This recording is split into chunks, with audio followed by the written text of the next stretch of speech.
ओम सिद्धाय नमः। जय माता दी। सभी दर्शकों को नमो नारायण। नवरात्रि के व्रत सभी उपासक करते हैं और इन 9 दिनों में भक्तजन बिना अन्न ग्रहण किए पूर्ण श्रद्धा के साथ भगवती का आराधन, भगवती का पूजन करते हैं और पूर्ण भक्ति श्रद्धा से युक्त होकर के व्रत करने के उपरांत ऐसे संदेह हैं जो हमेशा हमारे मन में बने रहते हैं। जैसे कई स्थानों के ऊपर अष्टमी के दिन कन्या पूजन करके भगवती के व्रत की पारणा की जाती है, कई स्थानों पर नवमी के दिन भगवती के व्रत की पारणा की जाती है। और कई वीडियो तो मैंने ऐसे देखे जिनमें कुछ लोग कह रहे हैं कि 9 नवरात्रों के व्रत करके 10वीं के दिन नवरात्रों के व्रत की पारणा करनी चाहिए। तो इसमें शास्त्र क्या कहता है, शास्त्र का मत क्या है? बहुत सारे भ्रामक प्रचार प्रसार हो रहे हैं और ये प्रचार प्रसार शास्त्र आधार से रहित है, जानकारी का अभाव। भक्तजनों, जो भक्ति शास्त्र सम्मत ना हो वो अंत में उत्पात का कारण बनती है। अतः आज हम जानेंगे कि शास्त्र इस विषय में क्या कहता है। साथ ही साथ एक अन्य विषय कि यदि हम अष्टमी के दिन कन्या पूजन करते हैं, पारणा करते हैं, नवमी के दिन कन्या पूजन करके भगवती के व्रतों की पारणा करते हैं, तो अखंड दीप कब तक जलाना चाहिए, भगवती का विसर्जन कब करना चाहिए और विसर्जन किस प्रकार करना चाहिए, इन सभी प्रश्नों का उत्तर हम शास्त्र विधि के अनुसार, अर्थात इन विषयों में शास्त्र क्या कहता है, इन सब के साथ जानेंगे आज की वीडियो में। तो ये प्रारंभ करते हैं। हमारा सबसे पहला प्रश्न, नवरात्रों के व्रत की पारणा कब करनी चाहिए? पारणा अष्टमी को करें या नवमी को करें? देखिए भक्तजनों, कुछ परिवारों में अष्टमी को कन्या पूजन करने के उपरांत, हवन यज्ञ करने के उपरांत नवरात्रों के व्रत की पारणा की जाती है। कुछ नवमी को व्रत की पारणा करते हैं और शास्त्र के अनुसार ये दोनों ही सही हैं। आप महाअष्टमी को भी नवरात्रों की पारणा कर सकते हैं, महानवमी को भी नवरात्रों की पारणा कर सकते हैं। परंतु कुछ लोग ये कहते हैं कि 9 व्रत परिपूर्ण करने के उपरांत 10वीं को नवरात्रों के व्रत की पारणा करनी चाहिए, जो शास्त्र अनुसार सही नहीं है। महानवमी को ही व्रत की पारणा करें। परंपरा अनुसार आप अष्टमी को कर सकते हैं, उसमें निषेध नहीं है, परंतु 10वीं को कभी भी नवरात्रों के व्रत की पारणा नहीं करनी चाहिए। और इस विषय में शास्त्र प्रमाण है।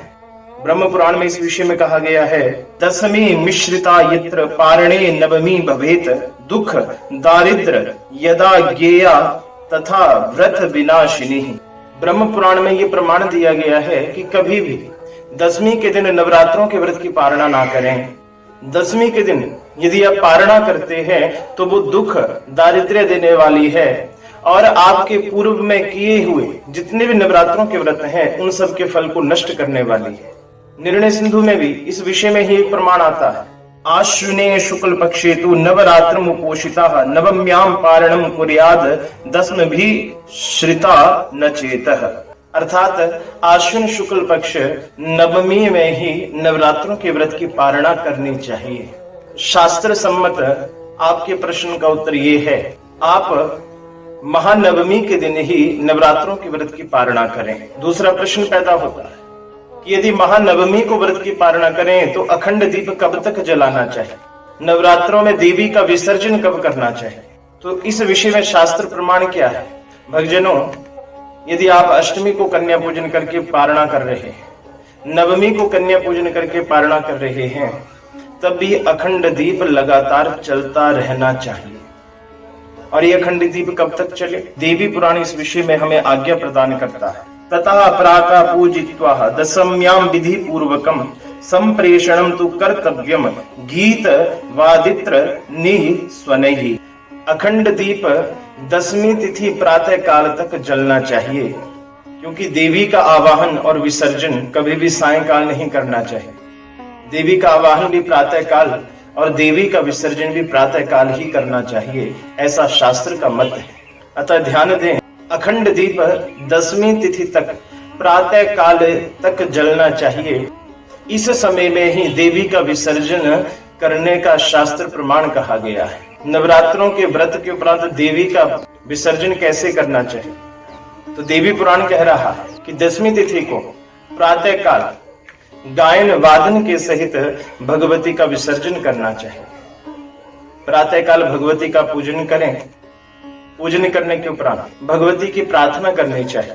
रूपम देहि यशो देहि भगम भगवती देहि वे, पुत्रान देहि धनम देहि सर्व कामांश देहि वे। भगवती से प्रार्थना करें कि हे भगवती, 9 दिनों तक हमने आपके व्रत किए और हे देवी, आप हमें रूप दें, यश दें, ऐश्वर्य प्रदान करें, संतान का सुख हो, धन की प्राप्ति हो। भगवती, आपकी कृपा से आरोग्यता बनी रहे, ऐसी प्रार्थना भगवती से करनी चाहिए। भगवती को विदा करते समय पुष्प हाथ में लेकर के मंत्रहीनम क्रियाहीनम विधिहीनम सुरेश्वरी यत पूजितम मया देवी परिपूर्णम तदस्तु में। अर्थात हे भगवती, हमने 9 दिनों तक आपका व्रत किया, आपकी पूजा की, इसमें किसी प्रकार की कोई कमी हो तो हे भगवती, आप ही पूर्ण हैं, हमारे यज्ञ को आप ही परिपूर्ण करने वाली हैं। इन मंत्रों से देवी से अपने किए हुए अपराध की क्षमा याचना करनी चाहिए। क्षमा याचना करने के उपरांत कलश को जो प्रतिपदा के दिन रखा, अखंड दीप को किसी कन्या के हाथों से हिला देना चाहिए और उसके बाद उनका परंपरा अनुसार जल इत्यादि में विसर्जन कर देना चाहिए। कलश की जो खेती है उसको संपूर्ण परिवार में प्रसाद स्वरूप बांटना चाहिए। कलश का जो जल है वो संपूर्ण परिवार के सदस्यों के ऊपर छिड़क लें, संपूर्ण घर में उसका छिड़काव जरूर करें। पूजा में प्रयोग की गई सामग्री को आप जल प्रवाहित कर दें। इस प्रकार उत्सव के साथ ही भगवती का विसर्जन आपको 10वीं तिथि के दिन करना है। ये शास्त्र का प्रमाण है। आशा करते हैं आपके तीनों ही प्रश्नों का उत्तर शास्त्र प्रमाण सहित आपको प्राप्त हुआ होगा।